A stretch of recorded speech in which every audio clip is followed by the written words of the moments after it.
Hey everybody, it's 39 Minute Workout with David, and today I want to talk about how to identify your ideal weight. So, I am not a big numbers guy. I think it is very tricky to help you figure out what your ideal weight is based on any specific of maybe the closest thing that would come to it would be body fat percentage, but even that, as I work with a population who tends to be 30s to 60s, even that makes for tricky debate on where's the ideal weight. I would go with more qualitative measures and take that and help you find a quantitative measure through time and investigation.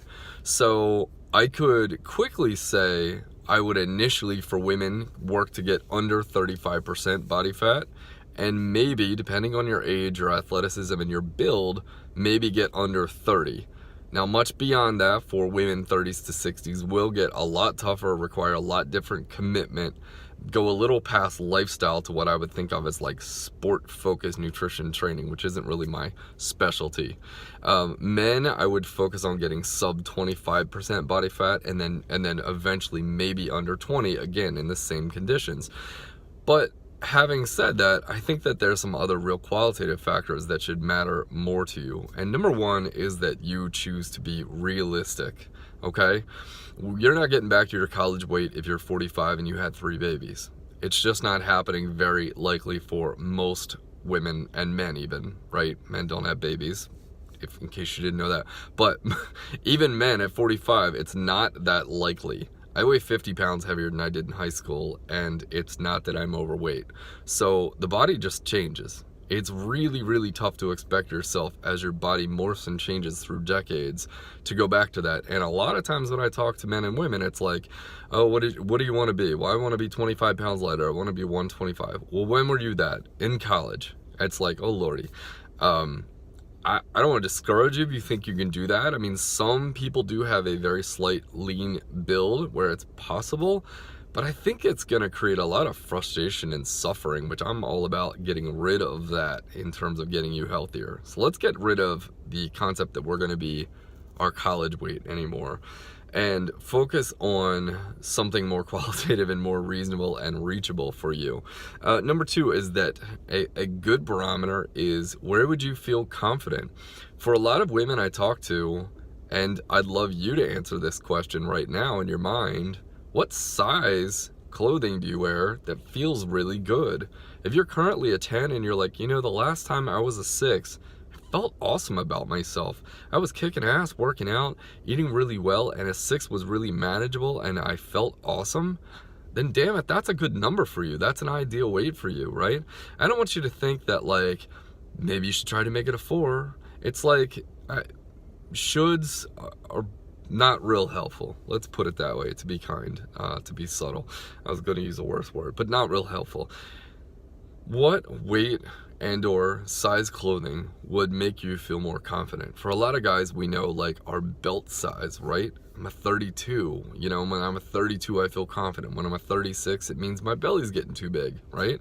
When I started having trouble getting my 34 on, and I was a 36 in my early 30s, late 20s, when I was heavier, not really doing diet all that well, not working out effectively, I knew that wasn't a good place. I don't buy 36s, it's not what I wear, I'm a 32. So finding that size, I know I feel confident in that, right? That's what I want you to think in terms of. So it's not like, God, if we start going off scripted numbers on charts on doctors' walls, you're just asking for a lot of suffering and frustration.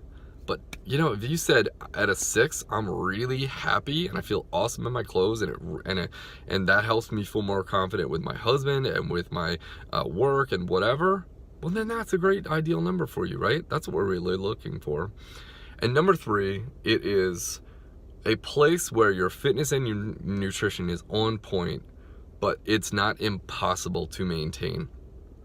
So a big piece of it is, if you can get there in a 30 to 90 day period, that's fine, but can you stay there? And some of you, that's even too quick. Some of you might have a 6 to 9 month process. If you have 30 plus pounds to lose, I might actually recommend you lose that over a 6 to 9 month period.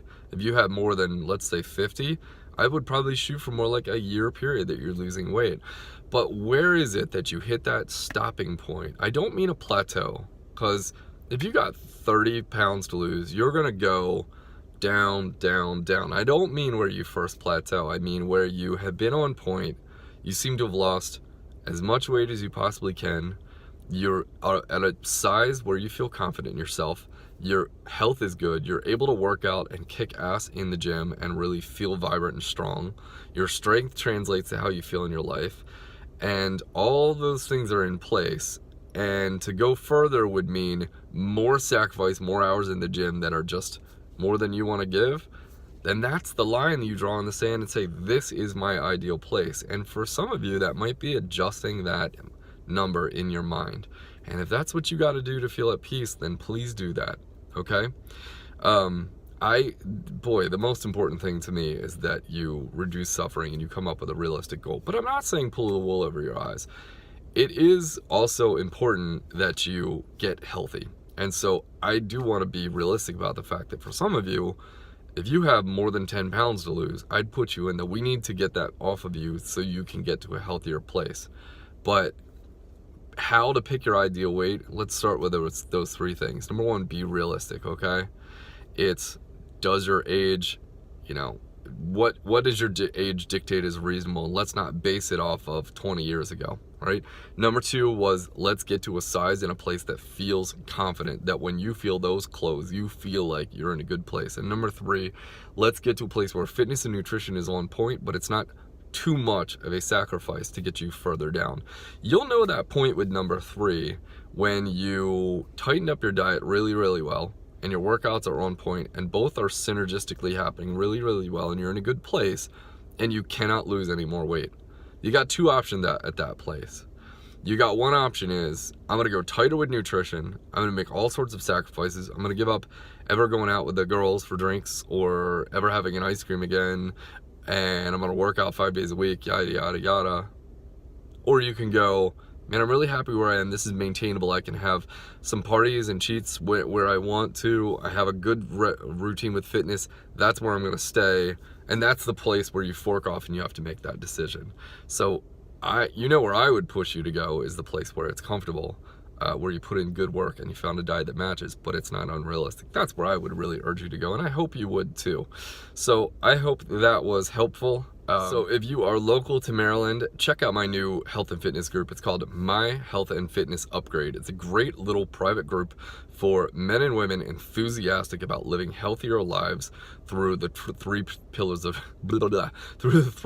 health: treatment, training, and nutrition. So mindset modification, right? Helping out with self-sabotage, training, meaning workouts, and nutrition, getting those 3 points on point.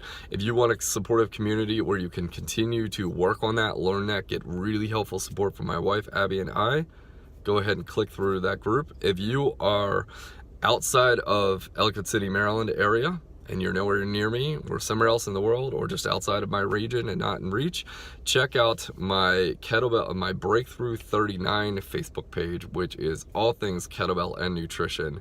Great online group where I have people all over the world learning how to put better routines through with kettlebells and nutrition in their life to get their ideal weight to really reflect the confidence and health that they want to.